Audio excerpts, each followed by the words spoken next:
Mountain ranges.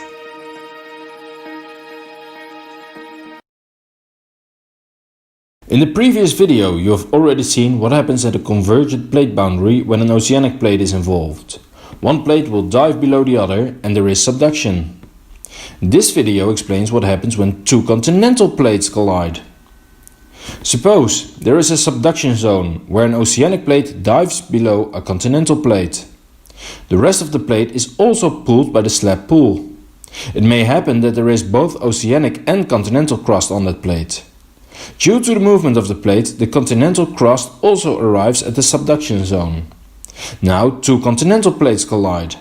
Both plates are lighter than the underlying asthenosphere. As a result, there is little or no subduction. The plates are pushed together and they fold. Sometimes you can clearly see that the rock has been compressed. A high mountain range is created by folding. This high mountain range is called an orogenic belt. But not only the top of the crust is folded. The continental crust also gets much thicker at the bottom. That is because the crust floats on the asthenosphere. In an earlier video, this has already been compared to an ice cube. The larger the ice cube, the more ice there is also underwater. The same applies to the crust. The higher the mountains, the larger the part of the crust that is in the asthenosphere.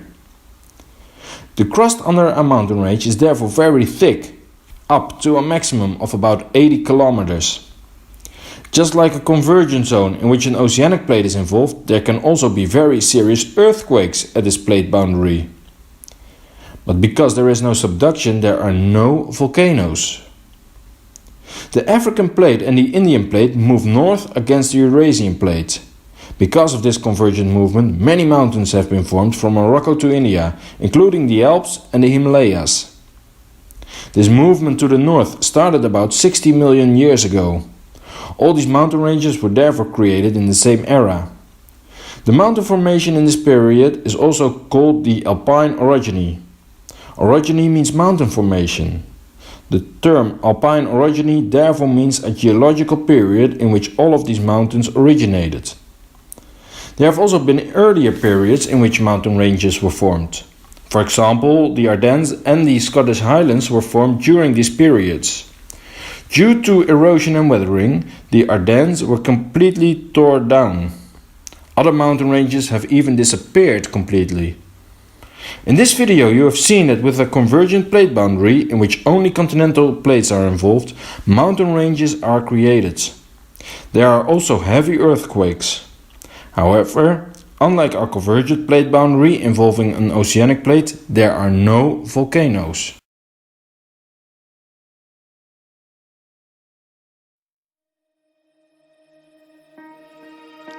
Earth's crust is not all of one piece.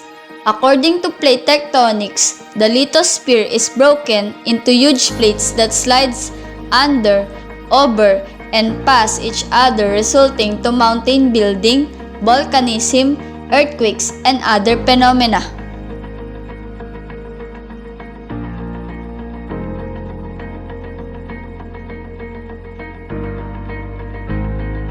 Mountain ranges. It is a succession of many closely spaced mountains covering a particular portion of the earth.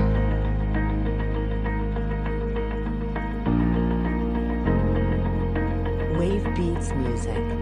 Orogeny refers to the forces and events that lead to large structural deformation of Earth's lithosphere. It comes from the Greek word oros for mountain and genesis for creation.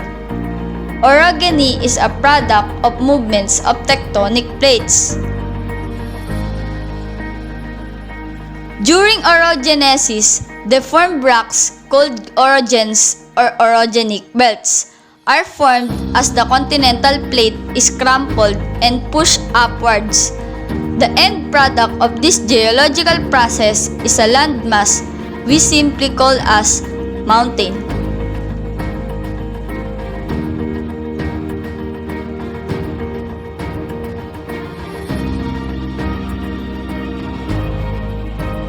Mountains usually have steep, sloping sides and sharp, slightly rounded ridges and peaks.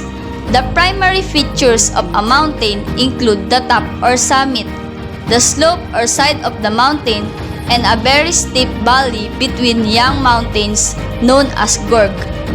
The science that is specifically concerned with the study of mountain is known as geomorphology.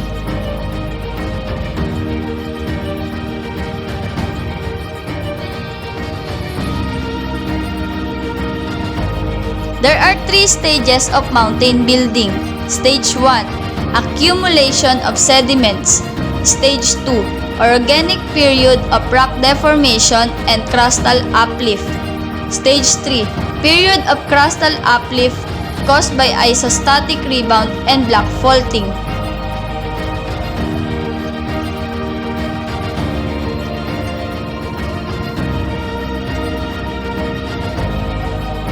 Stage 1, accumulation of sediments. Mountain belts are composed of igneous rocks and sediments.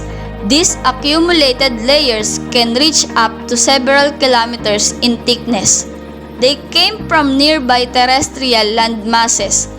Through weathering and erosions, particles are released from rocks and sediments are transported to the edge of the continental. Beyond the edge of the continents, these elements are lithified to produce limestone, sandstone, and shales that compose the continental shelves, slopes, and rise.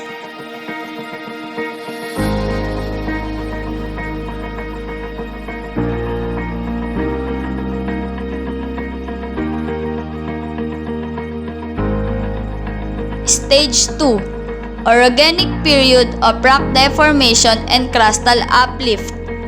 During the orogenic period, the accumulated sediments are deformed by compressional forces from the collision of the tectonic plates. The ocean plate are between the arc and the continent is subducted into the asthenosphere, and the sediments associated with the island arc adhere the margin of the continent over time.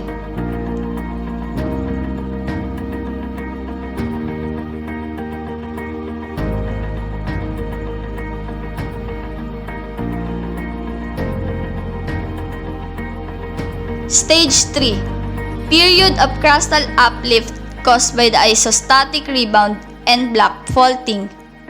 The final stage of orogenesis occurs at the end of the plate convergence. At this stage, crustal uplift occurs due to the isostatic rebound and block faulting. Isostatic rebound exhibited when a crust bends the lithosphere into a asthenosphere, causing the lower layer to flow out the way.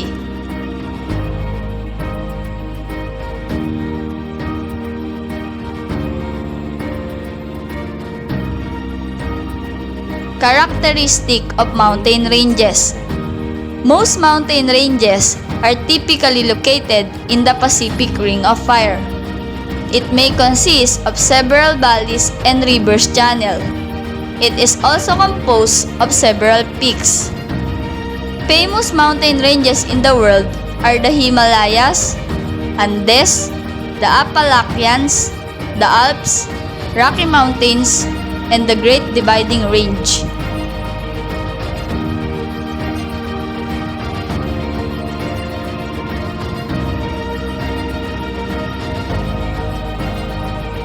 Himalayas.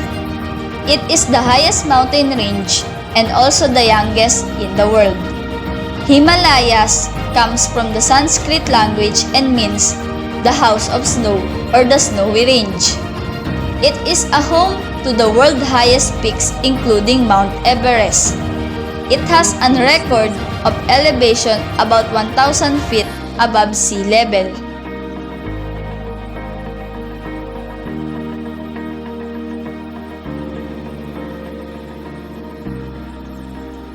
Andes.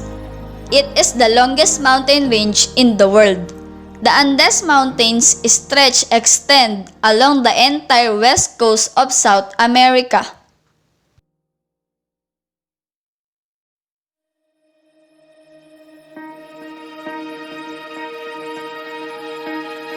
The Appalachians. It is the oldest mountain range in the North America.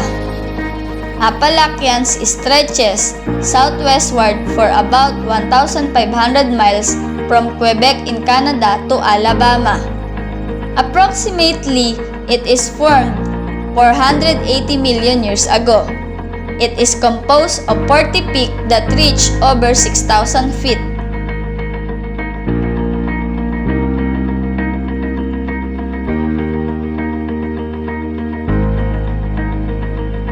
The Alps, the longest mountain ranges in Europe. They extend from southeastern France and northern Italy. The peaks of Alps is approximately 8,000 feet and are covered with ice and snow. It is formed 300 billion years ago.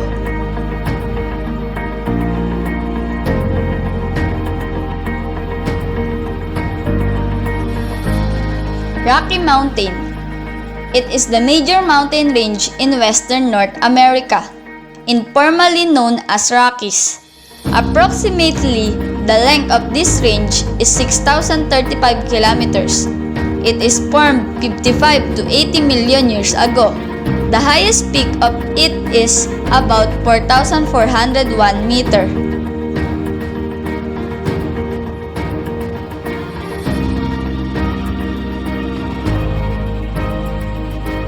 The Great Dividing Range, also called as the Eastern Highlands. It stretches more than 3,500 km from Darwin Island to Queensland. The highest peak is about 2,230 km above, and it is formed 300 million years ago.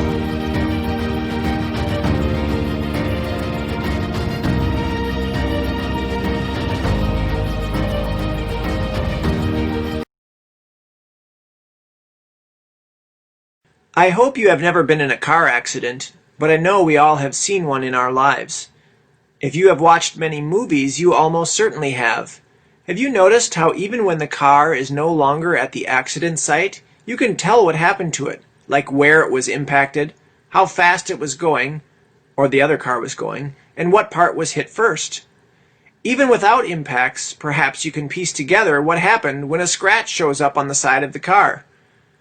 As tectonic plates of the Earth, or giant pieces of the Earth's crust, move and crash into each other, similar telltale signs show up to give us some ideas about how they move with relation to each other.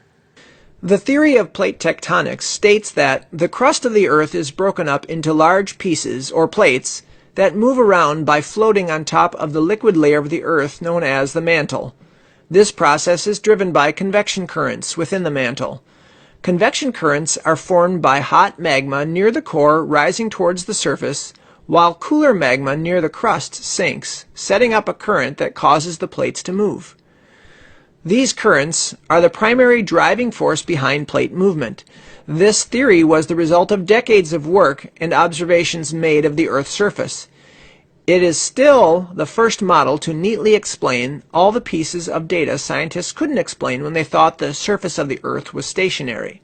The map may seem confusing at first, but the main thing is that the colored lines show the lines where the crust is broken up into many different plates. Most are named after the continents that are contained on them. Some plates are entirely oceanic crust, or crust under the ocean, while others are a combination of oceanic and continental crust, which is crust of the continents. The boundary where two separate plates meet is where all the action occurs and is called a fault. A fault is a crack in the Earth's crust resulting from the movement of the two plates. Getting back to the example of cars, when two cars are next to each other, there are three possible ways for the cars to move with relation to each other. Plates act in a similar manner. The first way two cars can move relative to each other is in divergent directions, like passing a car going the other way.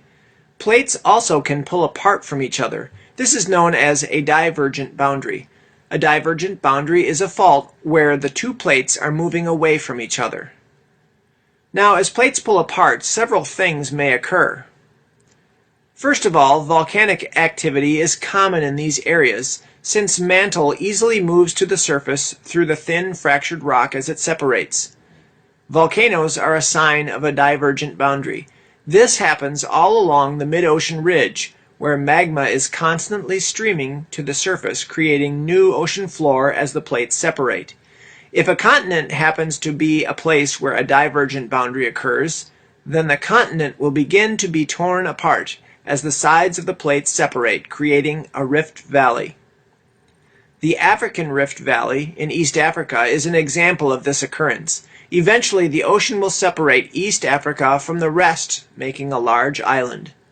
A second way cars interact, unfortunately, is by colliding. When cars impact each other or another solid object, the energy is transferred to the cars themselves, showing up as dents, ripples, or cracks. Plates also show telltale signs of colliding too, depending on the kind of crust colliding. Remember that at divergent boundaries, new crust is being made, but the Earth is not getting larger. Why not? Well, at the opposite ends, crust is being pushed into the Earth's interior by colliding plates, and being remelted at the same rate, new crust is formed. This happens at a convergent boundary. A convergent boundary is a boundary where two separate plates are pushing into each other. There are two kinds of surface features that are associated with a convergent boundary. The first is a deep ocean trench that forms a line of the two colliding plates. One plate, made of oceanic crust, can slide down underneath another plate, forming this narrow, deep trench. This happens because oceanic crust is more dense than continental crust, making it more likely to be pushed back into the mantle. These trenches are the deepest places on the face of the Earth, extending over 30,000 feet below the ocean's surface. You could take Mount Everest and sink it in the Mariana Trench, the deepest point in the ocean, and still have a mile to the surface of the ocean. That's deep. As one plate is forced under the other one, it begins to melt and a line of volcanoes forms in a parallel line to the trench. If the other plate is oceanic crust, the line of volcanoes will become islands like the Philippines, and if it is continental crust, then it will become a line of volcanic mountains, like the Cascade Range in the western U.S. or the Andes Mountains in South America. If both plates are continental crust, the plates will crumple up as they collide, forming a high mountain range, much like the Himalayas. Continental crust is less dense than oceanic crust, and does not get forced into the mantle. The crumpling of the continental crust is similar to two cars colliding, as in the example from earlier. No matter which type of crust is colliding, you will see volcanic activity if one is oceanic crust, because the more dense oceanic crust is pushed down into the mantle. As it is forced down, it begins to remelt, and the magma forces its way to the surface to form the volcanoes. All types will form strong earthquakes, forming from the plates grinding together as they slide under. A third way that plates can interact is by sliding past each other. This would be like cars sideswiping each other. One car is moving one way and scrapes by one going the other way. Tectonic plates do this as well, grinding past each other as they move in opposite directions. This third type of plate boundary is called a transform boundary. The most famous example of a transform boundary is the San Andreas Fault in California. The San Andreas Fault is the edges of the Pacific Plate and the North American Plate. The fault line runs through the Gulf of California and through the western part of California before running back under the ocean. The Pacific Plate is moving northwest with respect to the rest of North America at the rate of several centimeters per year. This means that thousands of years in the future, San Francisco and Los Angeles will be on a piece of land that will break off from the rest of North America and move out into the Pacific Ocean as an island. Remember that this piece of North America is on a different plate, which the whole thing is moving. This part of California is not drifting around like a boat in the ocean. It's moving as a part of the whole plate, which is moving northwest. At this type of boundary, the only effects are earthquakes. The sliding process is not smooth and moves in fits and starts. The pressure for the plate to move builds over time, and the rocks compress and strain. At some point, the stored energy is released as the plates move, which can be several feet at one time. When it does, an earthquake occurs. There is no mountains or volcanoes forming from this boundary, no matter how many Hollywood movies are made that portray volcanoes erupting in Los Angeles. To recap, there are three types of plate boundaries that are formed by the interactions of different plates. Divergent boundaries are boundaries where plates pull away from each other. forming mild earthquakes and volcanoes as magma comes to the surface. Convergent boundaries are boundaries where two plates are pushing into each other and are formed when two plates collide, either crumpling up forming mountains or pushing one of the plates under the other and back into the mantle to melt. Convergent boundaries form strong earthquakes as well as volcanic mountains or islands when the sinking oceanic plate melts. The third type is transform boundaries, or a boundary where plates slide past each other, forming strong earthquakes. All of this crashing, banging, and erupting are one reason why the surface of the Earth has such a variety of landforms and features.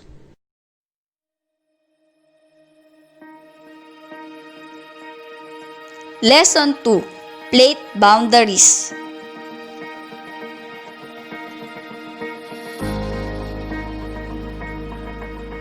Objectives of the lesson. Focus points. Describe what plate boundary is. Enumerate the different types of plate boundaries. Locate the different plate boundaries.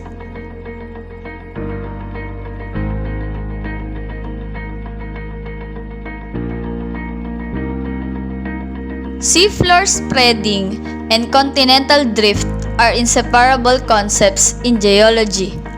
Harry Hess claimed that the seafloor spreading is caused by two plates moving apart, while Wegener postulated that it is caused by the plate tectonics. When plates move, they carry continents with them, and thus the continents spread and drift away from one another. Seafloor spreading and continental drift are inseparable concepts in geology. Harry Hess claimed that the seafloor spreading is caused by two plates moving apart, while Wegener postulated that it is caused by the plate tectonics. When plates move, they carry continents with them, and thus the continents spread and drift away from one another.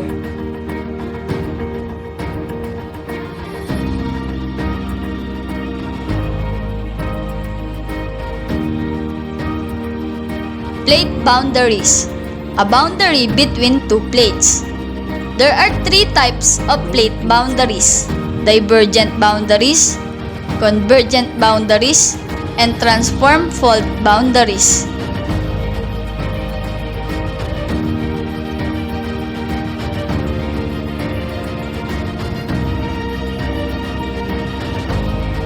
Convergent boundary. This type of plate boundary is also called destructive plate boundary. It occurs where two plates are pushing towards each other. When a moving plate of dense oceanic lithosphere collide with a plate moving in the opposite direction, one of the plates subducts beneath the other. The younger of the two plates will ride over the edge of the older plate because the former is less dense. The heavier plate eventually bends and plunges steeply through the asthenosphere and descends into Earth, creating a trench that can be as much as 100 kilometers wide, more than 1,000 kilometers long, and several kilometers deep.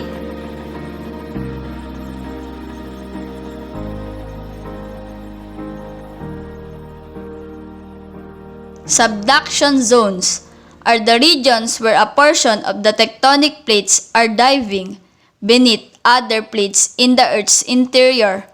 These zones are defined by deep oceanic trenches, large earthquakes that extend from the trenches landward, and lines of the volcanoes parallel to the trenches.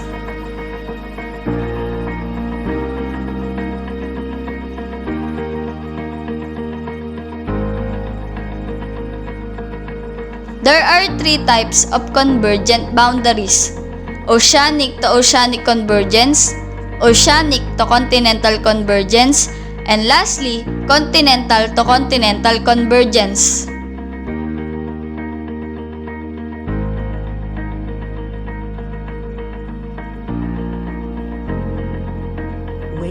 Oceanic to oceanic convergence occurs when two oceanic plates meet and one oceanic plate is pushed underneath the other. Oceanic to continental convergence occurs when two oceanic plates pushes into and moves underneath a continental plate. Continental to continental convergence occurs when two continents meet head-on.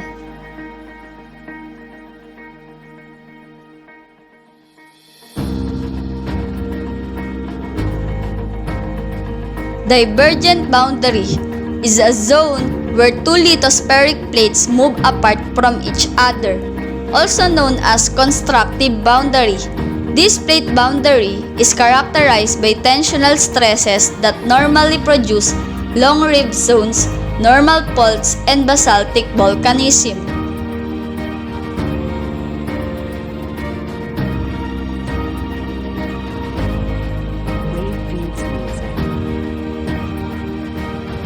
Transform fault boundary. Simply transform boundary is a zone between two plates that slide horizontally past one another. Unlike the two boundary types, transform boundary neither creates nor destroys a crust. Hence, it is also called conservative boundary.